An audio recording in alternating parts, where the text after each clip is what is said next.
if you broke your arm right now, an X-ray would show the exact fracture. Right. Oh, absolutely. A clean, jagged white line on a black screen, it's incredibly precise. Right, it's precise. Mm-hmm. But when a woman's body transitions through menopause, well, that precision suddenly just vanishes. It really does. You're Uh, completely left in the dark. Exactly. You are expected to navigate this completely invisible structural collapse. Mm. And, I mean, that is not an exaggeration. No, you're not at all. Because when estrogen levels plummet, you aren't just dealing with, surface level changes like hot flashes. Deep down in the genitourinary system, your connective tissues can lose up to 75% of their type of collagen. Yeah, up to 75%. It is a staggering biological deficit. I mean, it's a true structural collapse happening completely under the surface. Which is terrifying. It is. And the medical term for this is genitourinary syndrome of menopause, or GSM. That's a relatively new designation, actually, from around 2014. Oh, wow. So pretty recent. Yeah, very recent. It was meant to replace outdated, somewhat dismissive labels like atrophic vaginitis. And the sheer scale of GSM is just massive. It affects up to 50 to 70% of all postmenopausal women. That is a huge portion of the population. It is, and we are talking about deeply disabling issues here. Between 55 and 81% of these patients experience intense vaginal dryness. Wow. Another 44 to 74% suffer from dyspareunia, which is the clinical term for painful intercourse. When you look at the aggregate data, this syndrome negatively impacts the overall quality of life for 80% of the women affected. 80%. That is just a massive demographic dealing with invisible pain. It really is. So today, we are pulling from a fascinating stack of sources. We've got clinical research papers, medical journals, procedural notes on regenerative aesthetics. All trying to figure out how to fix it. Exactly, to understand exactly how modern medicine is fighting back. So our mission for this deep dive is to explore a very specific, cutting-edge intersection of gynecology and regenerative aesthetics. Right, because you have to connect the two. Yeah, because the core tension here is this. If you have lost 75% of the collagen in a highly sensitive area, you obviously want to rebuild it. Naturally. But how do clinicians actually objectively measure that invisible tissue loss? And, how are they using that data to map out the exact timeline for regenerative treatments like collagen injections, hyaluronic acid, and CO2 lasers? Well, to really grasp how clinicians measure and rebuild that tissue, we first need to understand the biological baseline of an estrogen-starved patient. Right. Where does it all start? Estrogen deficiency is the absolute catalyst. We often think of estrogen just as a reproductive hormone, Right, like for having babies and regulating cycles. Exactly. But it is actually a vital signaling molecule for tissue maintenance. When those levels drop, it triggers a devastating cascade in the vaginal mucosa. What does that cascade actually look like? Well, vascularization is severely reduced, meaning the tissue just loses its blood flow and all the vital nutrients that come with it. You see a loss of nerve endings and decreased glycogen synthesis. So the tissue is essentially starving. Yes. But the most critical factor we need to look at today is the mechanical breakdown. There is a massive decrease in tissue remodeling, coupled with a really sharp spike in collagen degradation. So think of the healthy premenopausal vaginal mucosa like a robust, modern building. I like that analogy. Right. Estrogen is the building manager. They're constantly ordering repairs. And type I collagen is the internal steel scaffolding holding the whole structure up. Exactly. It's the framework. But when menopause hits, the manager abruptly quits.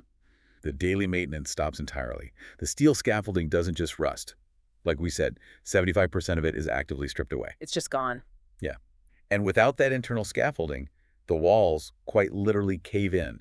They lose their turgor, their firmness, and their foundational structural integrity. That building analogy perfectly captures the mechanics of the collapse. The tissue becomes incredibly fragile. I can imagine. And what's really frustrating is that for decades, the medical community's method for measuring the collapse of that scaffolding was, frankly, astonishingly primitive. Oh, the old diagnostic methods were wild. Looking at our research, they relied heavily on these highly subjective clinical assessments. They really did. One of the primary tools was something called the Investigator Global Atrophy Score. Which, reading about it sounds more like a visual guessing game than an actual diagnostic tool. It kind of was. A doctor is essentially grading 6 specific signs just by looking at them. Yes, the clinician visually evaluates the tissue and grades 6 signs on a scale. So they look at the loss of rugae, which are the natural accordion-like folds of the vaginal wall that allow it to expand. Right, the stretchiness. Yeah. Then they look for pallor, or how pale the tissue has become due to that lack of blood flow. They check for petechiae. Which are those tiny broken blood spots, right? Exactly, tiny hemorrhages. Then they estimate mucosal thinning, dryness, and ulceration. Just estimate it. Yep. The doctor assigns a numerical score entirely based on their subjective visual impression in that very moment. That is crazy. Yeah. Imagine going to an orthopedic surgeon for a shattered knee, and instead of taking an MRI, they just glance at the color of your leg and say, looks a little pale, let's call it a 4 out of 6. Right. It sounds absurd when you put it like that. Because two different doctors could look at the exact same vaginal tissue and give it two completely different grades just based on the lighting in the room, Oh. or their own internal biases. It lacked any true scientific rigor whatsoever. And the other traditional method, while, well, slightly more clinical, was still heavily flawed. Is the VMI, right? Yes, the Vaginal Maturation Index, or VMI. This involves taking a cytology smear, literally swabbing the vaginal cells, and looking at them under a microscope to evaluate epithelial maturation. Let's break down what they're actually looking for on that glass slide, because the biology here is actually super fascinating. It is. So, in a healthy, estrogen-rich environment, a cell smear will show a high number of mature, superficial squamous cells. Okay, so mature cells. Right. You can think of these mature cells as tough, fully formed bricks that create a really solid protective shield over the tissue. Wickus on the outside, got it. But an atrophic, estrogen-starved smear looks completely different. It shows very high numbers of parabrisal and basal cells. And those are the immature ones. Exactly. These are essentially underdeveloped baby cells that never fully matured because the estrogen wasn't there to give them the biological signal to grow up. So the tissue is essentially stuck in this vulnerable, immature state. It's completely lacking its protective outer layer. Exactly. It's exposed. But even when doctors were physically counting these immature cells under a microscope, our sources show there wasn't even a universal consensus on what the numbers actually meant. No, not at all. The historical data is incredibly disjointed.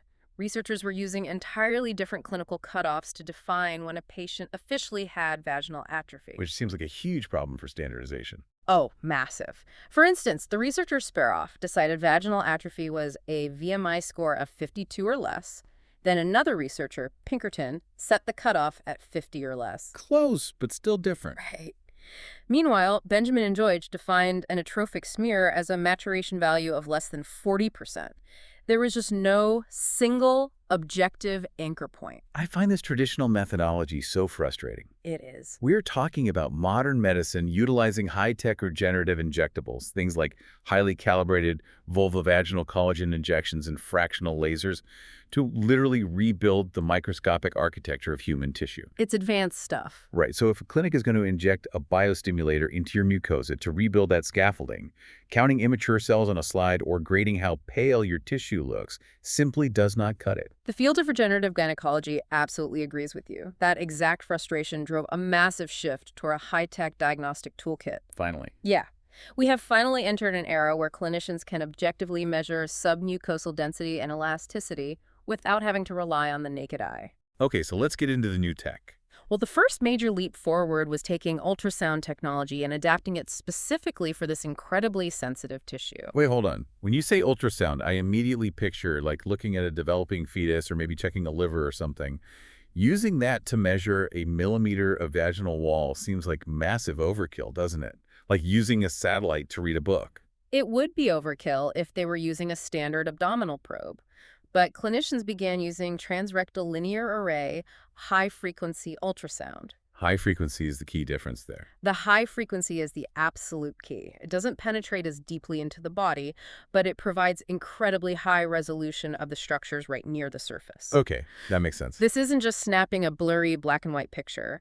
This highly sensitive probe allows the sonographer to measure the absolute full layer thickness of the vaginal wall, or VWT. Because they can see exactly how thick it is. Exactly. They systematically divide the vagina into upper, middle, and lower segments to get a complete topographical map of exactly where the thinning is occurring. Wow. But, simply measuring thickness is only half the battle. They also need to know how that tissue mechanically behaves. Right. Because having thick tissue doesn't necessarily mean you have flexible or healthy tissue. Yeah. Like scar tissue is thick, but it's completely rigid. That is a vital distinction, and that is exactly where a technology called shear wave elastography, or SWE, comes into play. SWE. Yeah, SWE is used in conjunction with the ultrasound to calculate something called Young's modulus. Okay, for those of us who haven't taken a physics class recently, what is Young's modulus actually calculating? It's a fundamental physics equation. It's used to measure the mechanical stiffness of a solid material. Okay. In this clinical context, it evaluates the exact degree of vaginal elasticity. How does it do that with an ultrasound? The device sends acoustic shear waves, essentially tiny sound vibrations, through the tissue.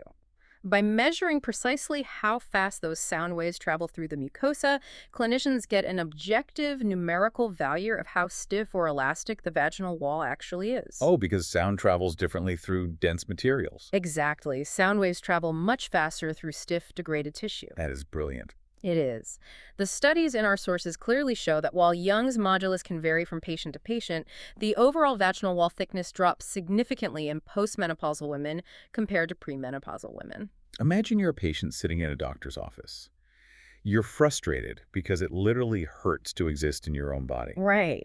And instead of a doctor just shrugging and saying, it looks a bit dry, they pull up a digital map on a screen and say, your tissue is mathematically lacking 30% of its normal elasticity. It's a game changer. That objective validation alone has to be incredibly powerful for a patient. It takes their invisible pain and makes it visible and measurable. It validates their experience. But as brilliant as ultrasound and elastography are, they still rely on sound waves. Our deep dive sources outline another tool in this biomechanical stack that measures the actual physical stretch of the tissue. Yes, cutometry, or indentometry. This was the piece of tech that completely blew my mind in the research. It is basically a highly calibrated scientific vacuum. It sounds a bit strange at first, I know, but the biomechanical physics behind it are just brilliant. Explain how it works. Devices like the Dermalab skin probe or the cutometer have actually been used in dermatology to test skin elasticity for years. Now, they are being applied to the vaginal wall. Okay. The device is a small, non-invasive aspiration probe.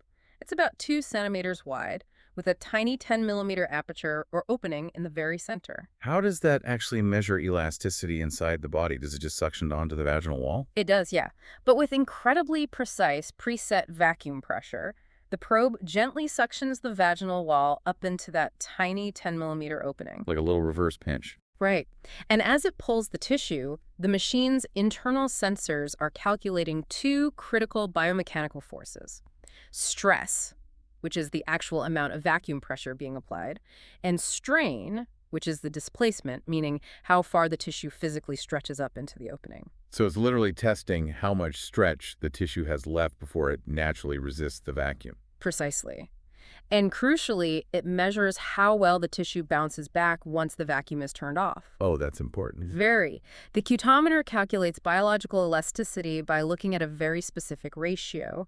It measures immediate recovery, which they label against the total deformation, labeled Immediate recovery over total deformation. Over if. Correct. I imagine that ratio absolutely plummets when estrogen disappears and the collagen degrades. It plummets dramatically. Postmenopausal women have significantly lower biological elasticity. Returning to our building analogy from earlier, if you push on a wall that still has its solid steel scaffolding, the wall pushes back. It has immediate recovery. Right, it has high But if you push on a wall where the scaffolding is degraded by 75%, it just yields, it caves in. Exactly. And the cutometer puts a highly precise numerical value on that yield. That is so cool. But, even with a vacuum telling us how far the tissue stretches and sound waves telling us how thick it is, we still can't actually see the individual cells themselves without cutting the patient open for a biopsy. Right, which you obviously want to avoid. Yeah.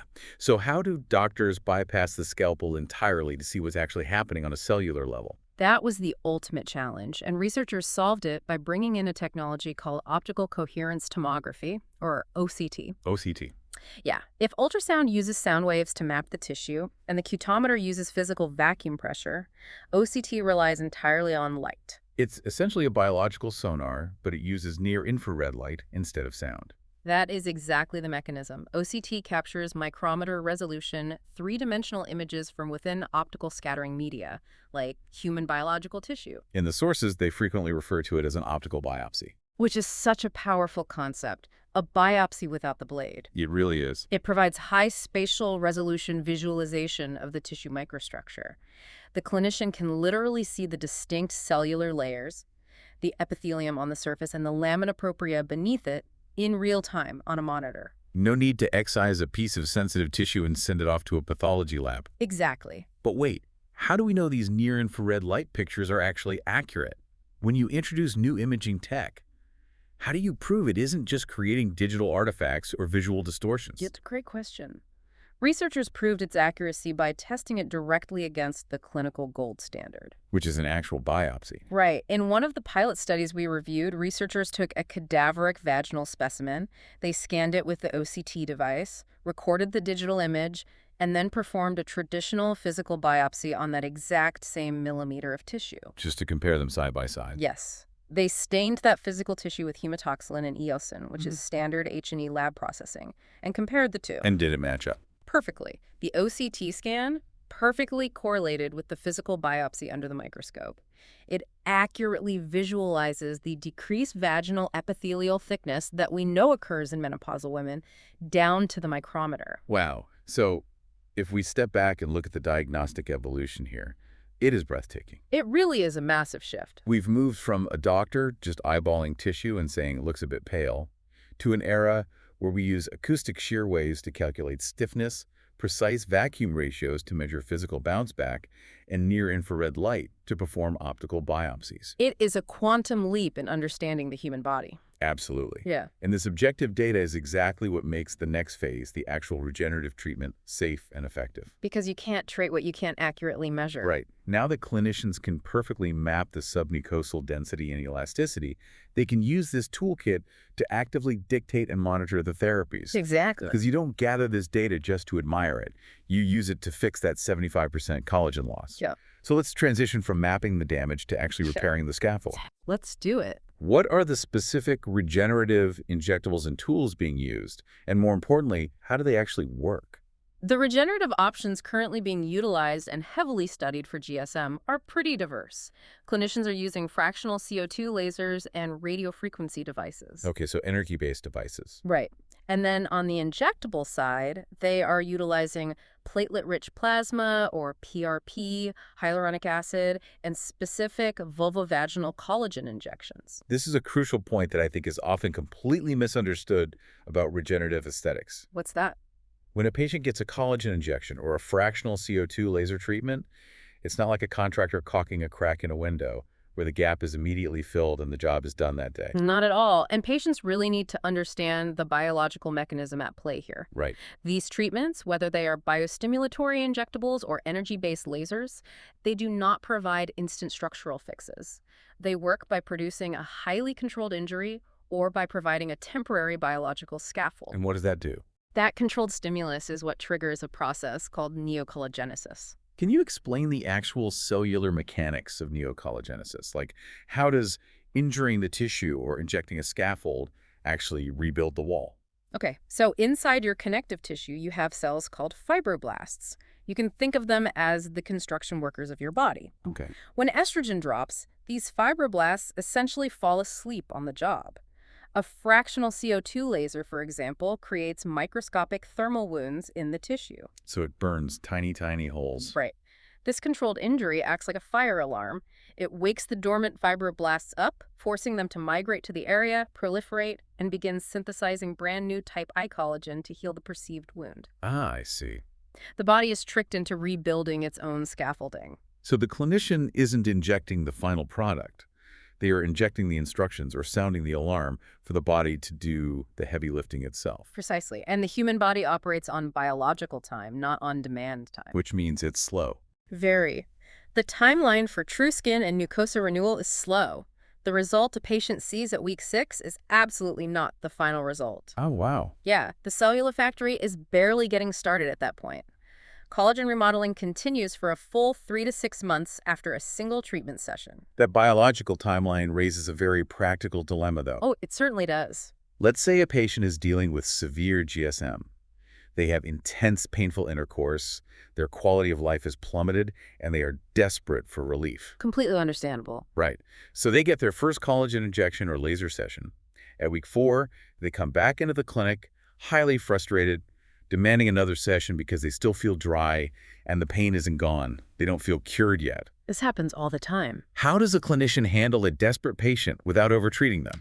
This scenario is exactly where those objective diagnostic tools become indispensable. Really? How so? Well, if a clinician were still relying on those old subjective visual scores, they might look at the tissue, see that it's still a bit pale, listen to the patient's complaints, and be tempted to just treat them again immediately to provide relief. Just to do something. Exactly. But you absolutely cannot stack these regenerative treatments indefinitely. Because what happens?